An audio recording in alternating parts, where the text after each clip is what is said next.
Shay, and I'm here to bring you a wonderful story of Miss Corrie Harris.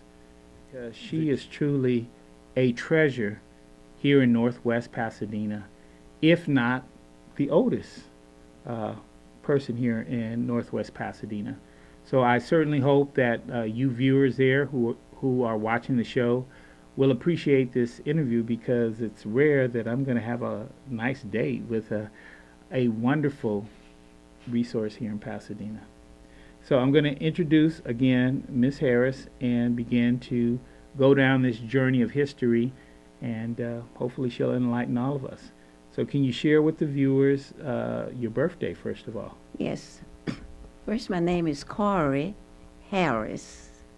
I was born November the 18th, 1910 in Dumas, Arkansas. My mother and father, my mother's name Ella Charles, my father's name Commodore Perry Charles. And I was born in Dumas, Arkansas in 1910. So do you recall when you moved to Pasadena? I moved to Pasadena in 1936. I came out here just to visit my brother-in-law, and my husband and I liked it so very much, so we decided to stay. We came out on a $6 pass that we had bought from one of my husband's friends, and so we came out on a visit. So he had to go back, so I stayed, and he went back on the pass, because if I had gone back on the pass, we couldn't have gotten back, because at that time money was very scarce, and we were young, and he worked for a good rich, which wasn't very much money that we would get, so we decided to stay. And that's how I am here in Pasadena. So then you actually had the opportunity to experience the Great Depression, then, is that correct? In Pasadena, in you mean in Little Rock, Arkansas? Where Right, we're from? Right. Yes, it was depression, but you know, I never have, and I'm very lucky, I never have been affected by the depression, because when I was home with my daddy was a carpenter, and he always had a job. And when I married my husband, he always had a job. So I never have been affected by the depression. Wow, that's I always had, and I thank God for it too. I always had a good life. I don't know anything that I ever had wanted for that I didn't get. Wow. So do you contribute your long life to your health, your lifestyle, or what do you do? I contribute my long life to, I put my trust in God. I always put God first in my life. And then I never smoked, I never drank, I always try to eat the right food. And I think I contribute my long life to try to do the best that is best for me. And so I guess that's it. Well, you can certainly inspire a lot of people, because for someone to live as long as you, that means you have seen a lot of things in your lifetime. Yes, I have. I never forget my sister and I to see the first airplane. We were coming in the field, and we looked up and saw this little thing in the air, little bit slow. When they first came out, that's been 100 years ago, and my sister and I was so afraid of that little thing in the air.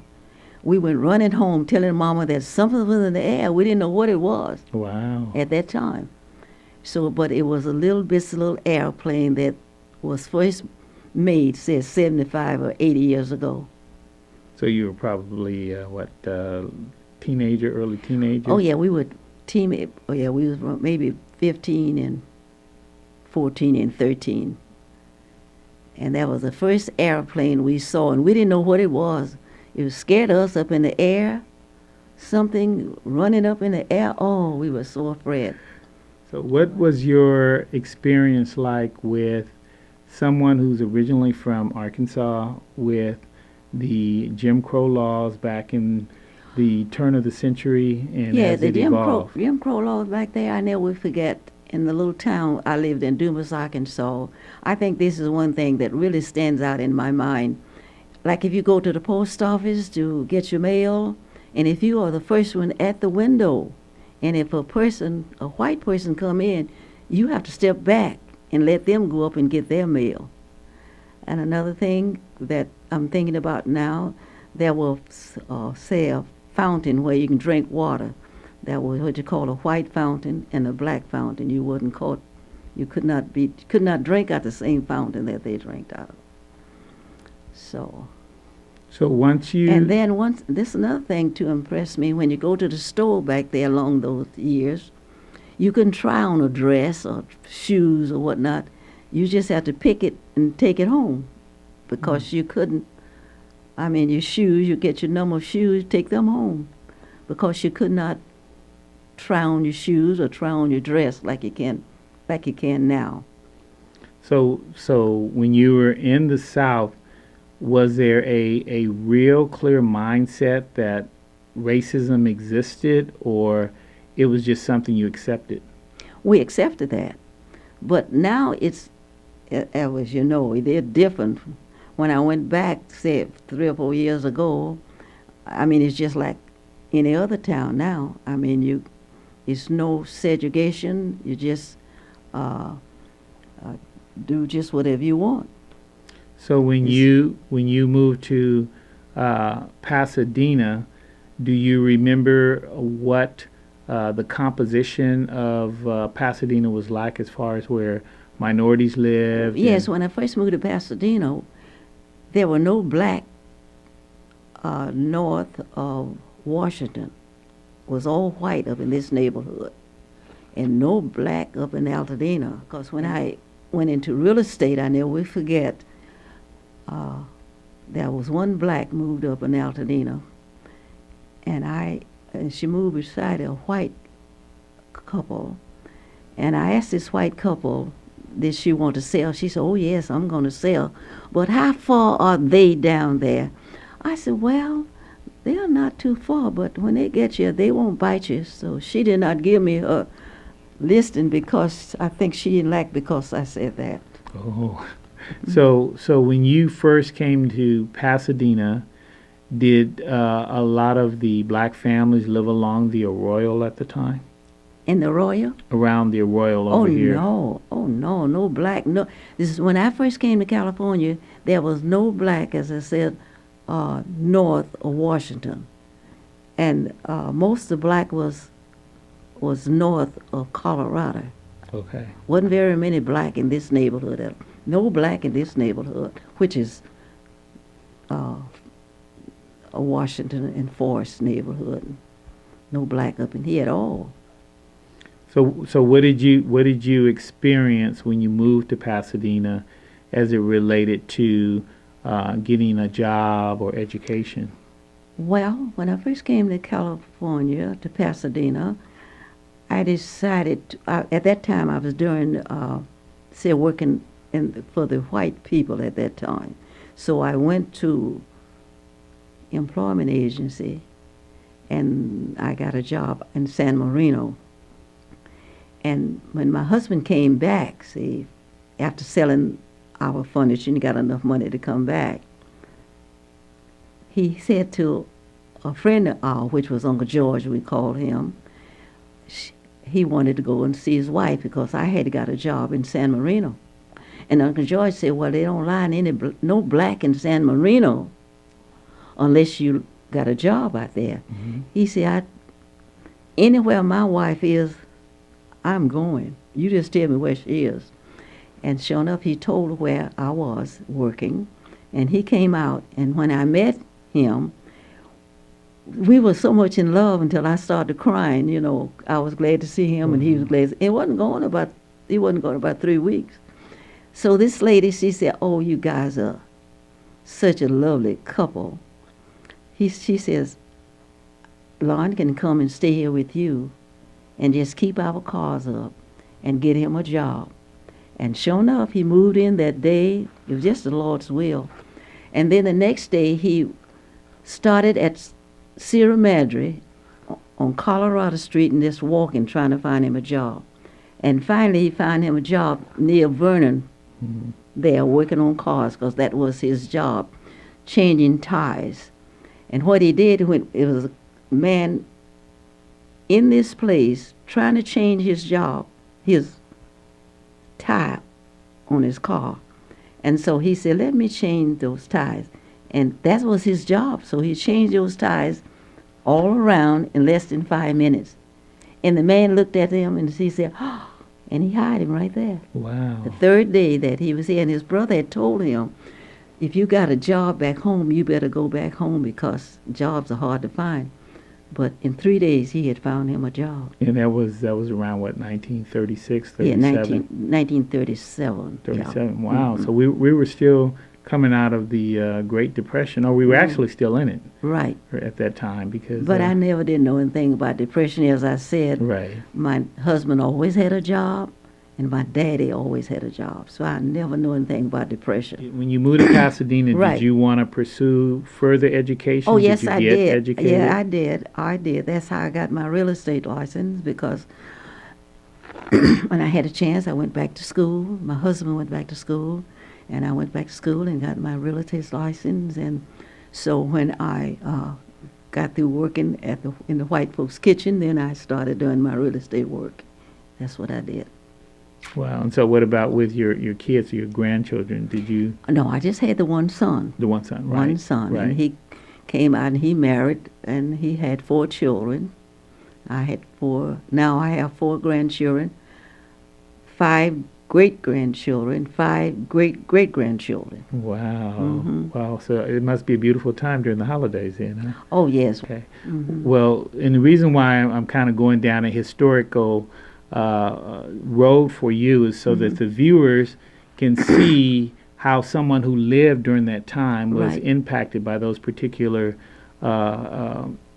periods in history, and certainly A. Philip Randolph, who was probably the prominent black civil rights leader during that time, opened up the doors for the legislation that brought about the EEOC, the Equal Employment Commission, that enforces the laws for jobs these days. So Right. he was able to initiate that through President Roosevelt. Right. And so the next big force came about with Dr. Martin Luther King and the march in Montgomery, Alabama. Right. And so were you mindful of that experience? Yes, I read about it, and we talked about it, and I saw it on TV, and that's probably as far as I go for that. As far as you can recall on that. Mhm. How about then in 1963, November 21st, 1963, when President Kennedy was assassinated? Oh yeah, that was a very sad day, because we were for President Kennedy, and when he was assassinated, that was a very sad day for us. And so Martin Luther King Jr. actually came here to Pasadena. I believe it was... Oh yeah, I got a chance to see him because he spoke at Friendship Baptist Correct. Church. Correct. And so that was a very good day for us all, to see the man that did so much for the black people. Right, and you were able to see the crowd that had gathered at Friendship Baptist Church. Able to see the crowd and able to see him. And so how did that make you feel when you experienced that? Oh, it made us feel good to see the man that did so much for his people. Right, right. And do you remember when exactly was that experience? Was that in like 62 or 63, 65? I think around about 62 or 65 is long in that. That period. Uh-huh. So Yeah. so the other question now would be how how devastating was the impact of Dr. Martin Luther King's death in April of '68? Well, it was really, everybody was very sad about it. In fact, it was just the talk of the town, because for somebody to out of their mind. Well, the interesting equation, and I try and encourage young people to get a good sense of history, and that's why I'm so privileged to be here with Ms. Harris today, is that our society stands on your shoulder because of all of the experience that you've had, and certainly roads that you've paved, along with others that have opened the doors for us. And certainly my generation is fortunate today that we now have our first black president in the White House, President Barack Obama. Yes. And how did you feel when he was elected in 2008? Felt real good, because I'm so blessed to live to see a black president of the United States. And when he was elected, it was just a pleasure. And I think I'm speaking for all the black folks that to have a black president. Who would have thought that I would live to see a black president? Right. So did you when he was elected, did you cry? Did you scream? Well, I really didn't cry. I probably screamed, because I thought I was one of the lucky ones to be living to see a black president, United States, and to think what he's going through with now. What I want to try and hopefully get out of you before we wrap up the interview is, what would be some of the words of wisdom that you would share with young people about life and hopes for the future? What I really, I think that they shouldn't, for instance, I never have drank strong drink like whiskey and whatnot. And I never have, and I try to do unto others like I wish to be done by. First I put God first in my life, always, from a little girl on up. I never will forget when I first found Jesus, or brought him into my life, I was just shaking like I had a chill. And my uncle, he was the devil, he said, "Girl, I thought you had a chill. I thought to come and put my coat around you." And I notice now when I get so happy, I can't, now, I do the same thing, just look like I have a chill. And I think first I would advise all the young people, or who I'm speaking to now, to put God first in your life and do unto others like you wish to be done by. And I was telling my grandson yesterday, my friend died yesterday, and the moment he died, now he lived in another place across town, but the moment he died, I was just shaking like a leaf on a tree, didn't know what was going on.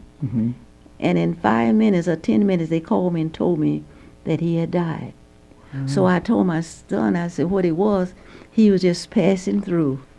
I don't know, I was, it seemed as though God have, I don't know, looked like he got something for me to do. I never have known nobody lived 103 in my life. I don't, not a person in my family have lived to get 100. Let's know 103. And I am healthy. I don't take any medicine. No medicine. I got most all my teeth. I can hear. I writes all my bills. I take care of all my business. And I know it's the Lord's will that I'm doing all this at 103. I don't have to ask nobody to write my checks for me. I do my own checks. I do everything except I can't walk too good, but anything that's been carrying something for 103 years, what you expect? these old knees have done the best they could 103 years. Well, I would just like to ask, can I enroll in your class? Because I'd certainly like to follow in your footsteps. Well, God is good to me.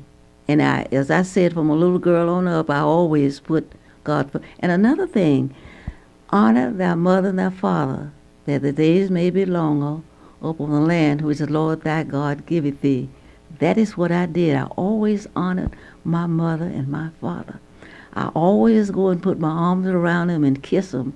They called me the little kissy girl. Mm-hmm. But I would just kiss my mother and my father. And now you grew up in a household with both your biological parents? Yeah, I had a lovely mother. I had a lovely father. And how many? And I had 2 sisters and 1 adopted brother. Okay. And we grew up in my daddy was a deacon and my mother was a missionary. So you think that contribute to the faith that you have? Yes, it does. And as I say, I found Christ when I was 12 years old, and I have just tried to keep him in my life. Now, I haven't been perfect, but I think I've been pretty good. Good, and I think the viewers will certainly say that for a young woman of your age and health and beauty, you can certainly set a high standard for women to aspire to be, because you are an incredible woman, and I am so thankful that God allowed us to connect up and to meet each other. I'm getting chill bumps just sitting here, and I've been I'm trying to compose myself, because it's like the only other person that I think that could even rank with Ms. Harris in my opinion would be if President Obama walked through the door right now to join us, because between the legacy that he is creating as our first African American president, mm-hmm. and the legacy and the tenure of years that you have demonstrated that would be available to somebody who have faith, yes. and who walk the walk as a Christian. Yes. It certainly set a template that you can have longevity and certainly live beyond the norm of 7 and 12 years of 70, because most people, that's what they look at for an age, is about 70 years old, and you've definitely demonstrated that by leaps and bounds. And I've been a member of the Lincoln Avenue Baptist Church for 76 years. Wow. Yes, and I haven't just been sitting down. I've really been working at that church. As when you read this book I'm giving you, you'll find that I brought many, many activities to that church. But what she is sharing with me now is the incredible effort that she's put forth to accomplish financial fundraising in her church. One of such programs that she's showing to me here is that through her Victory Initiative fundraising efforts, she has raised over $57,447. In her Harvest Day celebration fundraising efforts, she has raised over $286,521 in her efforts. And then her Looky Loo party, which she raised quite a bit of money as a Looky Loo. Oh, yeah. She's raised over $26,854. Now, between all of the raising or fundraising efforts that she's been involved with, here she has almost accumulated almost $300 and almost $400,000 in an effort to serve God and to serve this community here in Northwest. It says, in case you're wondering, that total $370,000. So I stand to be corrected on the exact amount, because they said which is over $250,000. So I wanted to make sure that everyone was clear on that huge fundraising amount. And it's hard to even imagine people trying to raise $100 or $1,000, and here you've raised this type of money, yes, to help give Northwest a greater community, and certainly to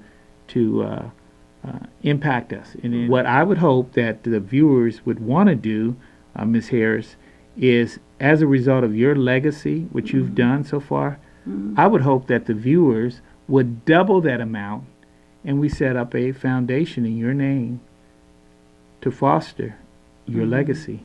Yeah. And I would hope some viewer out there would want to get involved with us. And you can reach me. I'm Alan Shay at Shay and Associates. You can look me up.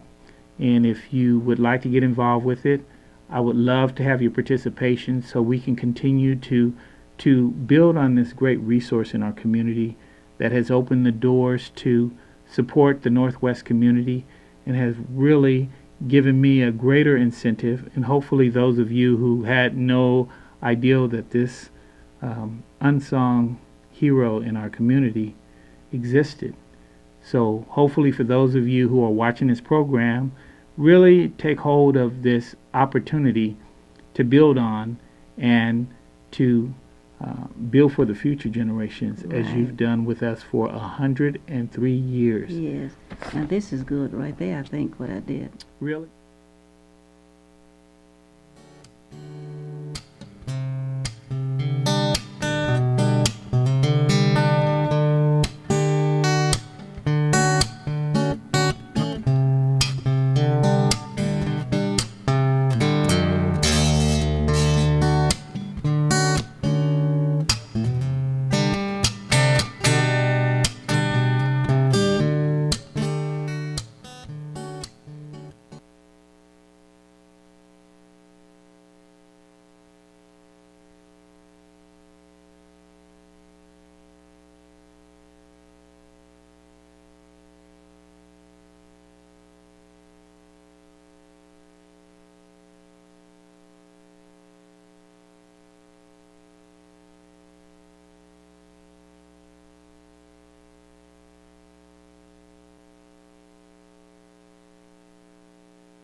This is the moment I knew his future had no boundaries.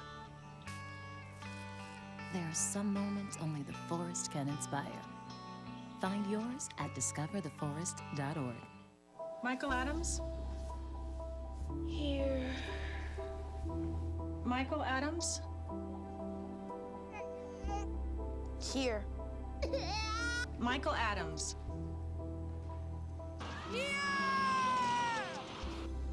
Michael Adams. Students who miss 18 days of school in any grade risk falling behind and not graduating. Absences add up. Keep track at boostattendance.org today. I already knew that I was going to go to college, from a young age.